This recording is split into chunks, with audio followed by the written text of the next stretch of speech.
Welcome to the In Love with PMDD podcast. I am your host, Dr. Rose, your PMDD Relationship psychotraumatologist, and I help you stop the monthly PMDD breakups. PMDD is premenstrual dysphoric disorder. It is in approximately 1 in 5 women, and it makes you want to break up with your partner approximately 1 to 2 weeks before your period every single month.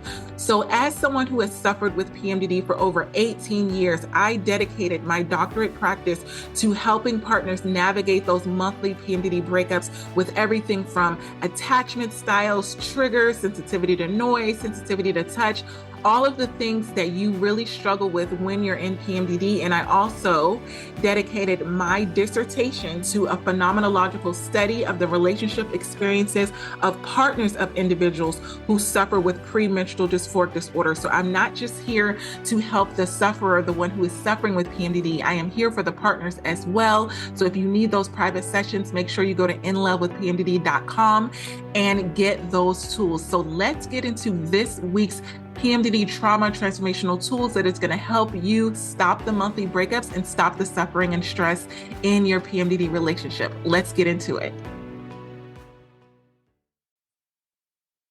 Today, I want to talk to you about sleeping with the PMDD enemy. So earlier in my journey, when I think back on all of the times that I've broken up with my PMDD partner, it has always been that I thought my partner was the enemy. I really was convinced that they were making my PMDD symptoms worse, and that if I could just break up with them, I could have peace in my life, and that I could manage my PMDD symptoms so much better if I didn't have this partner, if I could just be single and do my own thing. Because I would look back and I would be like, you know what? I was managing my PMDD so much better when I didn't have the stress of this relationship, when I wasn't constantly triggered by my partner. And so it made it seem like the only solution that I had was to break up with my partner so that I can get my peace back, so that I can better manage my PMDD. And I almost started to look at my PMDD partner as the enemy. I almost started to think that I don't hate PMDD so much anymore. I'm starting to hate my partner, because every single time they would trigger me, I would associate that negative emotion to my partner and say, now they're the enemy. And that's what was causing me to fight so often. And I really did believe that if I kept fighting and fighting and fighting with my partner, this is how my life is going to be. It's never going to change. I'm going to go through this every single month. They're the ones causing me stress. And even when I told my loved ones or my friends, the people around me about it, they would just be like, you know what? You did manage your PMDD symptoms way better before you had this partner. So it kind of reaffirmed that notion that, yeah, I should break up with my partner. And what would happen was I would break up and then I would feel good. Initially you get that kind of the ego boost. You're like, yeah, I did that.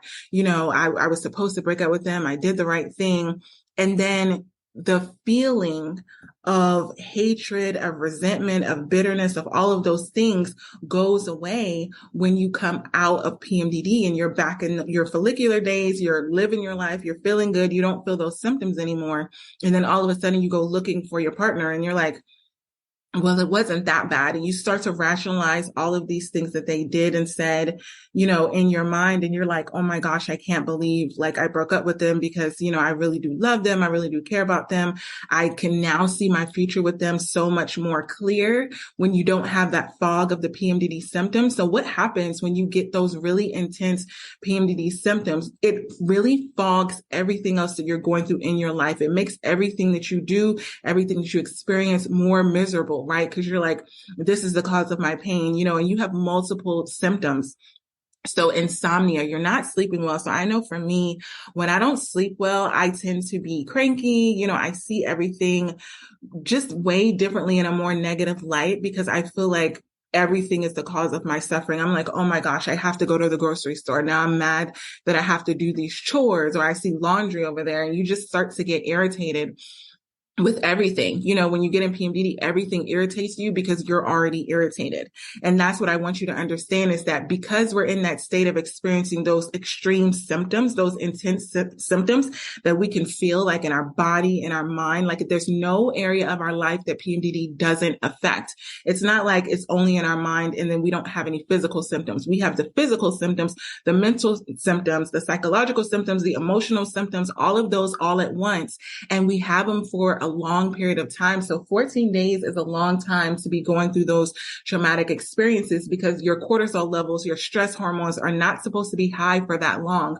So that's why the cognitive part of your brain, you're not making rational decisions because your brain doesn't know how to react to this prolonged period of suffering. And that's what we go through every single month. So it's very cyclic. So we don't even get a chance to really recover. I know so many times where I've had really, really bad PMDD months, probably because I was arguing with my partner, that it took me longer to recover because everything inside of my body, my mind was still, it's like sore. It's almost like doing a workout, a really hard workout, and you're sore for like the next week. Well, before I know it, that's a week of my follicular days where I was supposed to be enjoying myself. And I spent that week suffering, recovering from all of the trauma. And then I only have that really small glimpse of like 5 to 6 days in between right before PMDD starts all over again. So when your partner is coming to you and maybe they're wanting, normal things from you, they're wanting attention, love, affection, all of these things. And you feel like, I don't even have that to give to myself. How can I pour into you? I can't even pour into myself. Like I'm barely surviving. And the fact that you're even asking me for these things shows that you're not sensitive to the fact that I'm over here suffering. There's been so many times where I've seen my partner just living his life and having a good time. And I got a little bit bitter about it because I'm like, oh, must be nice. Like you can just get up and go, when I was feeling so fatigued and I just was laying in bed and I felt like I couldn't move. And he's like bouncing all around like, oh, have a good day. Like be positive. And I'm just like, I could not, like I'm going through all of these symptoms and yet you're over here rubbing it in my face. So that was another thing that I was assuming that my partner was doing. He was kind of rubbing it in my face that he was having good days when all he was really doing was living his life. But it's almost like he felt like he couldn't share his happiness with me because I was in the midst of suffering and I took it the wrong way. So when I'm in my good days and he's feeling good, I feel good that he's feeling good. I'm like, yeah, babe, like you got this, like have a great day. And I remember one time he had told me like, have an amazing day, something that we always say to each other. When, I'm in my good days and I say it right back and I'm just so happy that he's happy. And I was suffering that morning in PMDD and he was like, have an amazing day. And I would just went off because I was so irritated. Like, why would you tell me to have an amazing day when you know that I'm in PMDD? That's not an option. That's not a thing. I almost thought it was like, oh, you're doing this on purpose. Or, when my partner would say, what's wrong with you? It seems like you're a little bit off today. And I'm like, are you kidding me? Are you really asking me to explain the suffering that I'm going through? Like, what's wrong with me. Why I'm the way that I am during this time. Like, that I'm in PMDD and now you're making me explain it to you as if, you don't know me. So it was just more irritating to me. And it was just all of these things that he was doing to kind of tick off on this list that I kept having. Like I'd like download, okay, he did this, he did this, he did this. This is why, this is why, this is why. And I would have a friend of mine, Angie, and she would always be like, well, think about what he's going through and blah, blah, blah. And I would be so irritated, like, think about what he's going through. What about what I'm going through? Like, at least he can cut off his, feelings and not feel physical pain, or at least like I was so non-sympathetic to the suffering that my PMDD partner was going through. And I didn't even want to take the chance to acknowledge it because I didn't have any sympathy because I felt like I was sleeping with the PMDD enemy. I was literally sleeping with a person that was causing me the pain and the suffering. So again, I didn't think PMDD was the enemy anymore. It was always like tunnel vision because you can't touch PMDD, right? You can't affect PMDD. You can't talk to PMDD. So the only thing you can do is talk to that entity that is triggering you the most when you're in PMDD. And if you have a partner, that is the person that's triggering you the most. Like even if you have kids, you have a dog, you have coworkers, you have all of these things, nobody's going to trigger you the way that your PMDD partner does. And so you're like, you know what? I'll be fine at work. I'll be fine with my kids. I'll be fine with my animals, but I'm not going to be fine with my PMDD partner because when they trigger you, because you're in an intimate relationship, they're connected to you the most. That's what causes it to be so deep in the suffering and cause you to wake up thinking about it, go to bed thinking about it, all day ruminating about it. And even after I had broken up with my PMDD partner, I was still thinking about it. So it would defeated the purpose because I still was replaying things in my mind. Like, I can't believe they did this and they should have done this. And so today I'm going to give you some PMDD trauma transformational tools to reprogram your mind from sleeping with the PMDD enemy to just being with your PMDD partner the way you want to be when you're in your follicular days. And you have to do these. You have to really think about this when you're in PMDD because you have to snap yourself out of it because the default of this is why this is so common that we all break up with our PMDD partners because the default is that we're running away from the enemy. And the enemy at that time is our PMDD partner. So have you ever said something to your PMDD partner out of anger and you have all these pent up emotions and then you felt guilty about it afterwards? That's one of the ways that you can literally get all of this resentment about your PMDD partner because you're like, I can't even be mad at you and feel good about it. Like, I'm mad at you and then now I'm going to feel bad about it, which defeats the purpose. Like, I'm the one feeling all of this guilt for the things that I've said and done. And it almost causes you even more suffering. So that's one of the ways that you can literally think you must be the enemy because I can't even vent out my frustrations and feel good about it because you'll start to think, oh, like maybe I should have said something differently. Maybe I should have done things a different way. You know, like you start after you go off in PMDD rage, things become a little bit clear, like the fog is lifted and you're like, you're putting the focus on yourself. Like, now I feel like a horrible person. I can't believe I did that. That was so out of character for me. And then you think about what caused me to get out of character. Then you're pointing it back at your PMDD partner. They're the reason I got out of character. If I wasn't with them, if I wasn't triggered by them, I never would have said this. I never would have done this. And then all of a sudden, again, you're thinking they are the PMDD enemy and you're sleeping with them and you're giving them all of these things like this power over you. And you just want to disconnect. You just want to say, I don't want this person to have this much power over my emotions, over my mind, over my thoughts. So I'm going to disconnect from them. And then that way they won't, bother me anymore and I'll be able to have PMDD. But I know a lot of times I had to, okay, so here's the first step I'm going to give you. Identify the triggers that happen from your PMDD partner. So knowing your opponent is the best way to fight. And so when you identify that a lot of these triggers are stemming from PMDD, you're going to disassociate that bitterness, that anger, that resentment from your PMDD partner and back to PMDD where it belongs. So when you know what triggers you to the point of losing it, you can identify it so that next time you can analyze the situation and not think that it's your PMDD partner and say, maybe this is just an issue that we have in our relationship that we can talk about, that we can deal with, but it doesn't mean that we have to get to the point where we're fighting about it, right? So maybe the problem is you've been avoiding a lot of conversations that you're supposed to be having in your relationship period, but you're avoiding them because you're in your good days and you don't want to like mess up your good days. So you're not talking about any of your problems. You just want to kind of be blinded, put on those rose colored glasses and be like, everything's great. But then when PMDD comes, it's not great because all of those rose colored glasses, they come off. And then you end up seeing the real issues that you have in your relationship. So when you begin to understand is that the problem is not your PMDD partner. The problem is you have unresolved issues in your PMDD relationship that you need to deal with.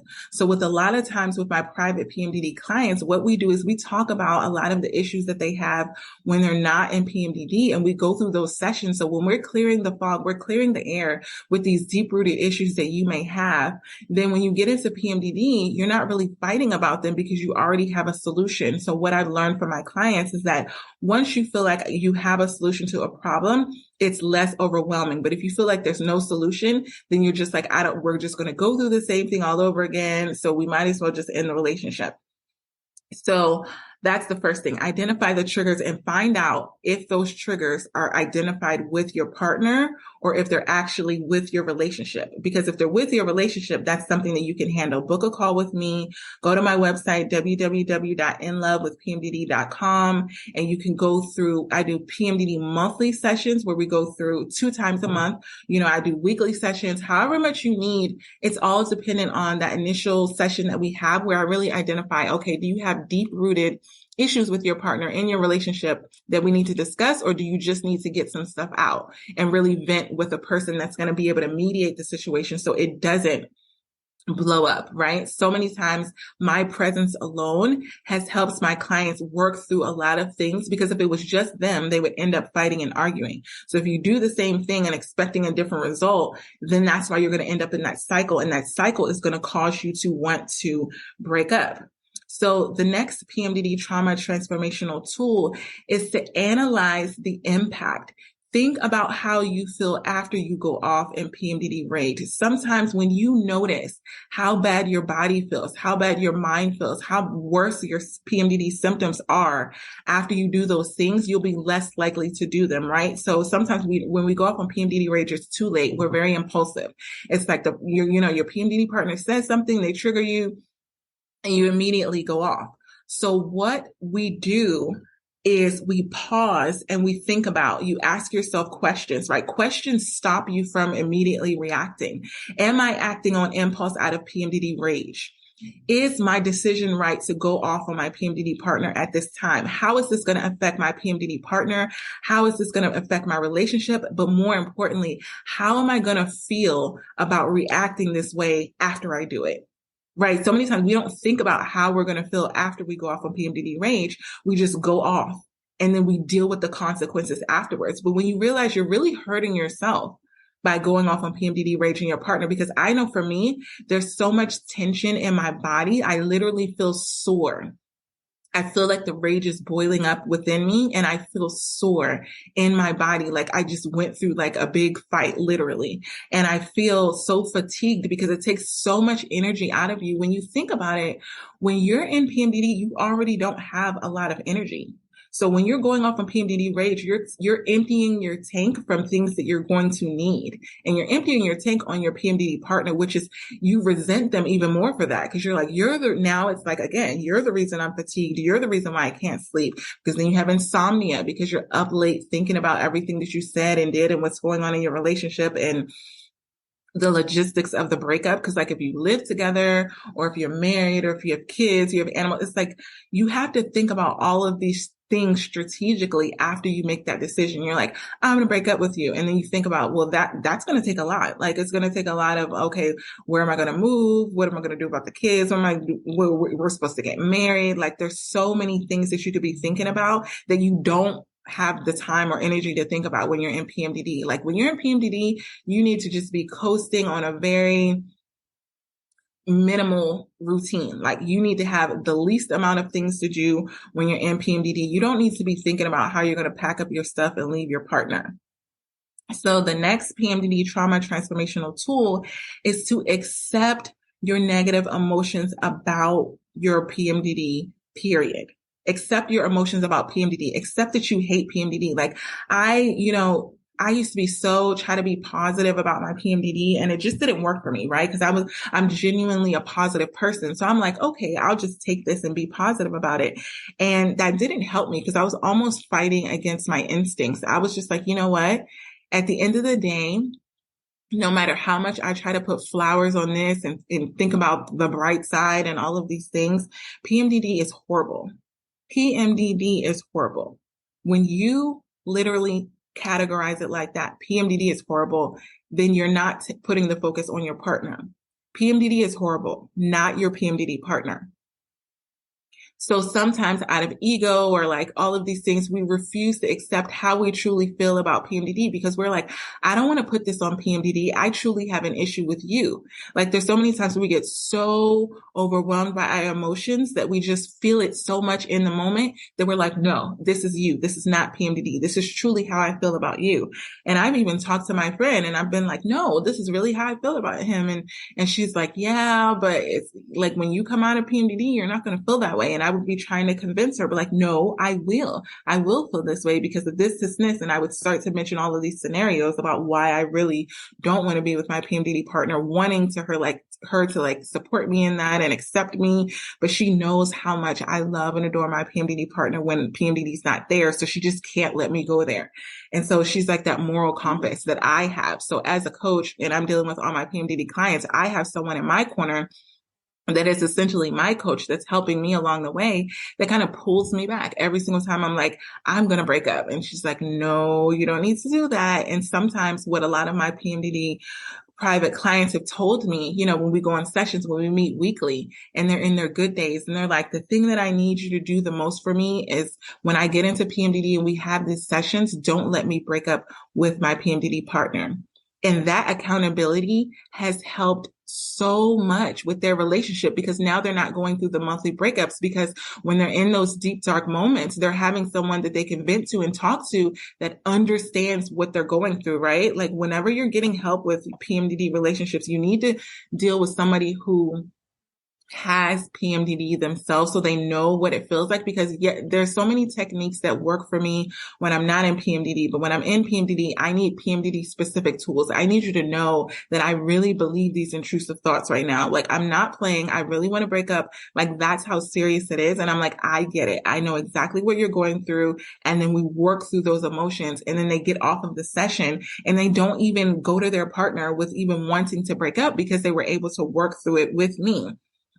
So anger and rage can disguise emotions that like guilt and embarrassment for the things that you've done.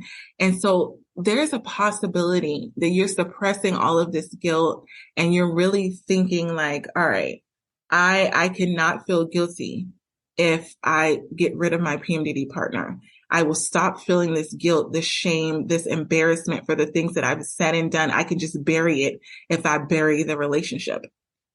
So the next PMDD trauma transformational tool is to find a solution. Like I said with my private PMDD clients, when you have an issue in your PMDD relationship, finding a solution will help you to get that anger off of your partner, and you'll start associating them with part of the solution instead of part of the problem. So when you and your PMDD partner come on these sessions and you work through things together, then you'll find a way that when you are triggered, you're going to remember that this is a person that brought you peace instead of a person that brought you pain. So you're no longer going to be thinking like you're sleeping with the PMDD enemy. You're going to be believing that my partner can help me work through these negative emotions. It can actually help me stop going off in PMDD rage. So you'll want to stay in that relationship, because you'll begin to reprogram your mind as to this is a healthy solution for me, right? Your partner will become your solution. Your partner will become your safe haven. Your partner will become your support. Your PMDD partner can become your support, but you have to do it in a way that is very strategic, where they have the tools. You can't expect your PMDD partners to just know how to deal with PMDD if they've never dealt with it. And a lot of them haven't. I've had so many PMDD partners come to me who don't suffer with PMDD, and they're like, if I would have had these tools earlier that you've given us, like there's so many problems in our relationship that we would have never gone through, so many blow-ups that we would have never gone through. And they're so grateful that now they're able to get that help. And what is most important with my private PMDD clients that I want to urge you to do is to learn how to communicate effectively, right? So most of the complicated, unresolved issues, they really result in how you communicate, right? It resolves around your personality types, which is why I always talk about the anxious attachment style and the avoidant attachment style. There's a specific way that you have to communicate to your PMDD partner when you're in PMDD. You can't just talk to them how you normally would talk to them. Like it doesn't work. And it's even more frustrating because you're like, if I would have said this to them before, this never would have been a problem. But now that they're in PMDD, it's a really big problem. So another way to learn to control those intense emotions when you're in PMDD is about learning how to understand it from your partner's perspective, right? What I do when I have these private sessions is I'm talking to you like an advocate for your PMDD partner. I'm like, listen, I understand what you think that they're doing. And I genuinely understand how you can put everything that's going on in PMDD, all of your worked up feelings and your emotions. I understand how you can put that on your PMDD partner, but let me give you some perspective from their point of view in a way that you can understand, because it's a way that I've had to reprogram my mind when I have been in PMDD and I've had to be like, wait a minute. And I had to reprogram my mind about my PMDD partner, and it helped me to stop those monthly breakups, and it helped me stop going off in PMDD rage in a way that was so damaging to my relationship. And so having control over the way we react when we feel that PMDD rage, it takes practice, it takes work, it takes this mind training that we do in these sessions. It's not a one-time thing. So if you start to do it and it doesn't work, don't quit. Don't think, oh, if that didn't work. It takes a while because it's not the default way that we're like programmed to react. We're programmed to react in PMDD rage because we have PMDD. That's the thing. There's a reason why there's a whole community of us PMDD partners that are all experiencing the same things, because that is the default of how our brain reacts to PMDD. So if you follow me on Instagram at In Love with PMDD, I document my journey every single day of when I'm in PMDD and when I'm not in PMDD. So you can DM me anytime with anything that you're going through with your partner. I spend about 2 to 3 hours every single day, 7 days a week in my inbox, just talking to PMDD partners and getting them through those really, really tough moments. So that's a way that I continuously serve our PMDD partner community. But if you know that you need some customized PMDD help with your relationship, go to my website, book a session with me, and you'll see the clarity that happens when you're transforming your mind from I'm sleeping with a PMDD enemy and like, wait, maybe this could be a really good PMDD partner for me. Because again, when I'm talking to the partners and I'm giving them those tools and they start implementing them, you get that glimpse of hope. You're like, maybe if they continuously work with Rose and they get these tools, they can become the PMDD partner that I need. So there's no need to throw away the whole PMDD partner. We can get to a point where they're utilizing the tools and you're receiving the tools and you're beginning to see peace in your PMDD relationship instead of all of the monthly trauma that is causing the monthly breakups. So if you feel like you're sleeping with the PMDD enemy, go through these tools, book a session with me so that you can begin to reprogram your mind to understand that your PMDD partner can be your peace instead of the enemy. We got this. I hope this PMDD episode helped you and your partner in your struggles within your relationship. And if this is something that you know that you need help with and you need further support, individualized support, make sure you're going to inlovewithpmdd.com and you're getting those private sessions to really work through what you're going through in your relationship, specifically in regards to PMDD. And also, I want you to leave a 5-star written review on Apple Podcasts. What this does is it helps other PMDD sufferers and partners find this show that can help them get these free PMDD relationship tools. I remember what it felt like to not know that there were tools out there specifically for PMDD relationships. So I want to make sure that you are sharing these tools with others, share them on your social media, share them with people that you know that are also struggling in their PMDD relationships. Until next episode, this is Dr. Rose, your PMDD relationship psychotraumatologist. One more thing, I almost forgot. I now have the Fresh Start PMDD Partners Workbook. What this workbook can do is if you've had past traumatic experiences with your partner, past fights, past arguments, and they keep coming up every single month in PMDD, I created a Fresh Start Workbook so that you can deal with all of the traumatic experiences that have happened in the past in PMDD rage and all of these things so you can stop going through the same cycle again and again and again. So get that workbook. It comes with a video episode of the actual podcast that I recorded on getting a fresh start in your PMDD relationship. So you're not continuing the same cycle again and again and again. So make sure that you get that workbook. And if you need those individualized counseling sessions, you know where to go, inlovewithpmdd.com. Until next time, we got this. Love you.